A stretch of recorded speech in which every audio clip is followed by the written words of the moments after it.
The 2018 Atlanta Press Club Loudermilk Young Debate Series. Brought to you from the studios of Georgia Public Broadcasting. The Republican race for the 7th Congressional District. Good afternoon. I'm Karen Greer, an anchor and investigative reporter for CBS 46. Welcome to the Atlanta Press Club Loudermilk Young Debate Series, originating from the studios of Georgia Public Broadcasting in Atlanta. This is the debate among Republican candidates for Georgia's Congressional District 7. District 7 includes parts of northeast Atlanta, including Norcross, Cumming, Lawrenceville, and Duluth. Let's meet the candidates. They are in alphabetical order. Shane Hazel is a Marine Corps veteran who now travels the world educating service members on the application of emerging technologies. And Rob Woodall, who has served as congressman for the 7th District since 2011. Congressman Woodall, as you can see, has declined to participate in today's debate and is represented by this empty podium.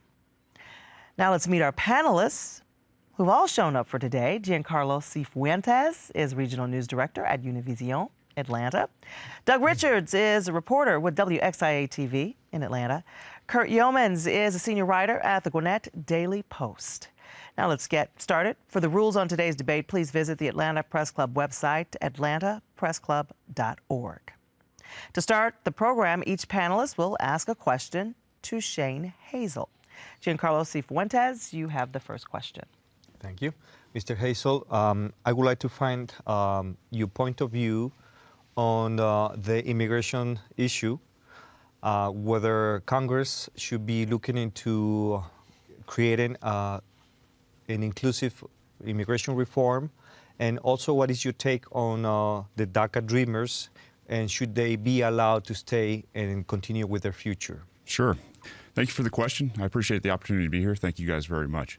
On immigration, the Congress was given the power of naturalization per Article 1, Section 8, Clause 4 of the Constitution. Naturalization is the process of becoming a full-fledged American citizen and then therefore enjoying the benefits thereof. We are a nation of immigrants.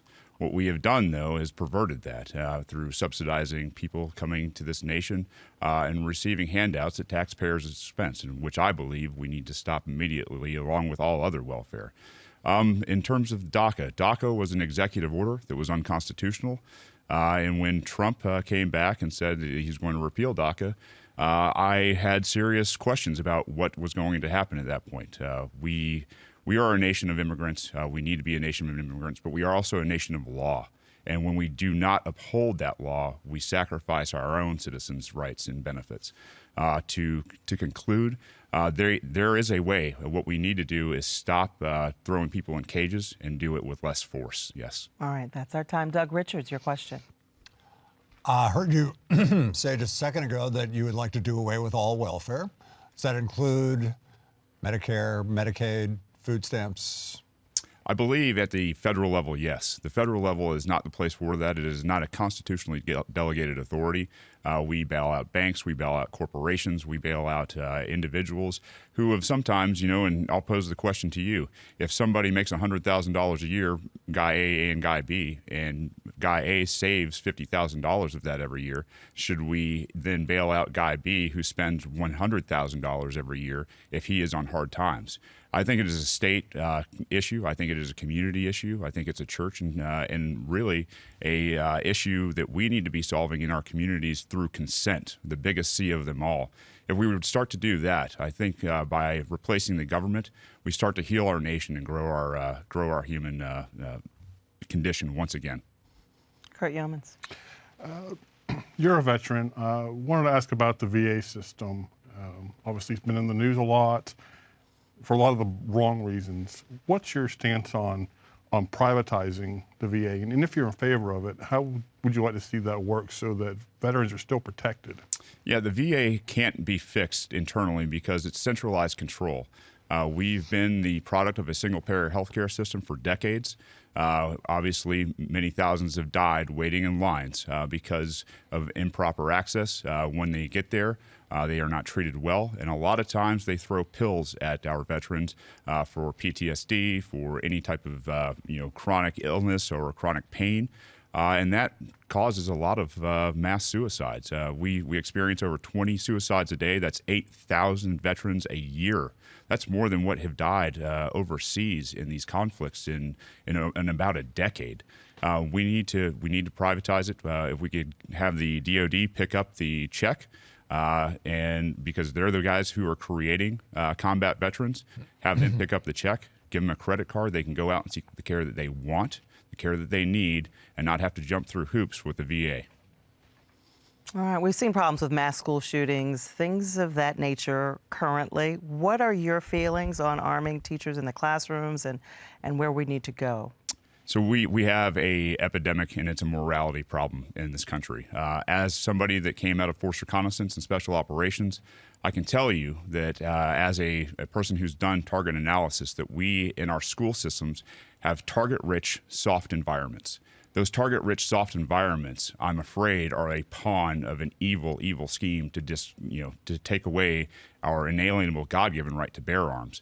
What I would like to see are entry control checkpoints, just like on every other government building out there. I would love to have a armed security, IDs installed in places where we can actually have effect. And there's a veteran population out there right now that is itching for a mission. They understand de-escalation of force. They understand kids. They love them to death. That's why they do what they do in terms of sacrificing for this nation. I believe that also could affect our culture within the schools to say that, hey, that war is a terrible, terrible thing, and to help grow a community of peace across this nation. All right, Giancarlo. Mr. Hazel, are you preparing any sort of initiatives and plans to better the education in the district as far as like from the K-12 to college? Yeah, what I would love to see is the federal government get out of our state, local, and city school systems. And what we just did, Rob spent $70.9 billion to centralize the Department of Education in this past $1.3 trillion omnibus bill. He also signed on to the 1177 Every Student Succeeds Act for mandatory testing, Common Core.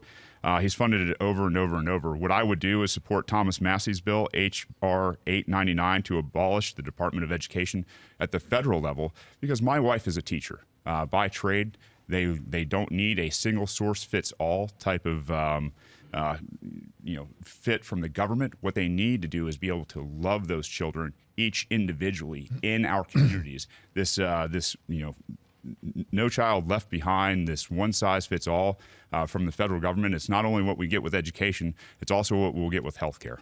All right, that concludes this first portion of the program. This is usually the part of the debate where candidates question each other. Rob Woodall has declined to participate and is represented by the empty podium you see here. Shane Hazel, you may still ask a question to your opponent, though, and you will get 30 seconds for rebuttal to how you anticipate your opponent would have responded to your question. So Shane Hazel, please ask your question. So Rob, we have asked you to debate Lincoln style, where me and you will sit in a room across from each other. You've declined that debate. You've declined multiple other debates. You've declined the panel in Gwinnett with the Democrats. You will not show up for town hall meetings in person after 2 years. I believe, sir, and you could correct me if I'm wrong, that you are scared of your own voting record and cannot defend it. I would ask you, what do you say to that? And now you may give your rebuttal on what you think he would say. I think he is scared. I think this man has gone to D.C. He has sacrificed himself, and he has become a D.C. propagandist to the Georgia 7th District instead of a representative of the Georgia 7th District, taking vote after vote to grow government as a Republican who is supposed to be the party of fiscal responsibility, of individual responsibility, and to look to each other through consent to solve those problems in free markets. Rob has done absolutely the opposite of that. And just today, I looked up what his scores were from some of the leading sites out there. The New American rates him as 67% as a Republican. FreedomWorks, this year, he is a 38%. Heritage, 67%. And Conservative Review rates him a 56%. Yeah, in the Georgia 7th District, as a Republican, he has real trouble when he will not stand in front of his constituents or a challenger for a debate who happens to be a combat veteran. I believe he is running scared. All right, Mr. Hazel, thank you. For those just joining us, this is the debate between the Republican candidates for Georgia's Congressional District 7. Rob Woodall declined to participate and is represented by an empty podium. We'll go now back to our panel to ask questions to Shane Hazel. Until we run out of time, as a point of moderator privilege, I will, of course, be able to ask questions and determine when a rebuttal is needed. Doug, we are going to start with you for this round. All right. A moment ago, I heard you describe the right to bear arms as an inalienable God-given right. Yes, sir. I'm curious about the sourcing, particularly about the God-given part. And does the inalienable God-given right to bear arms include automatic weapons? Does it include the right to carry without a permit? It does. Absolutely. The federal government was giving no power whatsoever constitutionally to ban the citizens from anything. Hence, the catch-all in the Ninth Amendment will not disparage anybody from the other rights not enumerated in the Bill of Rights. And then the 10th Amendment, those were all left to the states. They did that for a very important reason. And I believe if George Washington was standing on the stage with me and he saw an AR-15 and he had to go back in time to fight the British, he would gladly take that weapon and destroy the British with it. I believe that they used arms for a very good purpose because they knew that technology would advance and so would weaponry, and that the citizenry would not only need to defend itself against people that could possibly break into their house, but against a tyrannical government, because they always knew that governments do what governments do. They grow, they run over the people, and with that, I believe that, yes, it is your God-given right as you were born on this earth. Your natural instinct is to self-preservation. That is to protect yourself and your family and your property. And so, yes, I do believe when they codified that natural right in the Second Amendment, that is exactly what they meant. So I'm going to follow up out of turn here. So you believe that folks generally ought to have the right to buy machine guns? I do. Absolutely. And you think that schools should be, the teachers perhaps armed? You mentioned having military personnel, but should the teachers be armed in the schools? I believe that it is a state decision. I believe it is a local community decision. I will tell you that when politicians talk about this and talk about disbarring us the use of arms, their kids go to private schools that are guarded with walls with men with guns. And that is not something where we have two classes in America. We do not have a political class, and we should not have a common class. There is one class that is equal under justice and the law. All right, Kurt, this is the last question. Okay. You've raised concerns about the omnibus bill that was passed by Congress. In a video you released on, I think on Twitter, you mentioned some of the funding for like Planned Parenthood and Obamacare. What changes would you like to have seen made in that bill? I think it's cut, or maybe some funding moved to other places. Yeah, so the Republicans had 7 years. They said, give us the House, give us the Senate, give us the presidency, and we will start cutting government out of your life.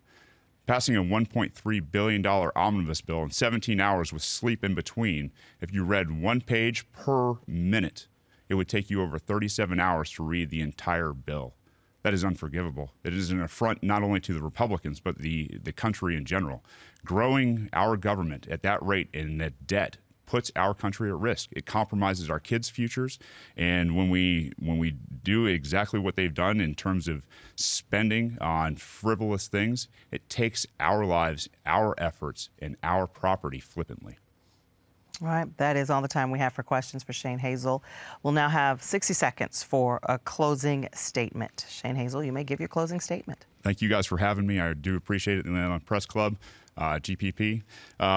Ladies and gentlemen, I am doing this because I am sick to death of D.C., and I'm talking all of them. 3 kids I have, and I'll tell you, this is their future we're talking about because the federal government has compromised it.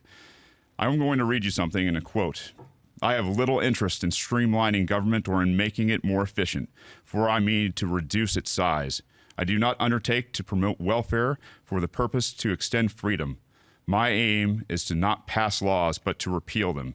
It is not to inaugurate new programs, but to cancel old ones that do violence to the Constitution or that have failed in their purpose or that impose on people an unwarranted financial burden. I will not attempt to discover whether legislation is needed before I first determine whether it is constitutionally permissible. And if I should later be attacked for my neglecting my constituents' interest, I shall reply that I was informed that their main interest was liberty, and that in this cause I am doing my very best. I look forward to earning your vote in the Georgia 7th Republican primary, May 22nd. I appreciate all of your time. Thank you very much. Shane Hazel, thank you. And that concludes the program. We would like to remind voters that the primary elections will be held Tuesday, May 22nd. Early voting has already begun. Our thanks to the candidate, to our panel of esteemed journalists. We'd also like to thank the Atlanta Press Club for arranging today's debate. For more information about the Atlanta Press Club and all the debates they host during this primary election season, visit atlantapressclub.org. This debate will be archived there and on Georgia Public Broadcasting's website, gpb.org. I'm Karen Greer. Thanks for joining us for the Atlanta Press Club Loudermilk Young Debate Series.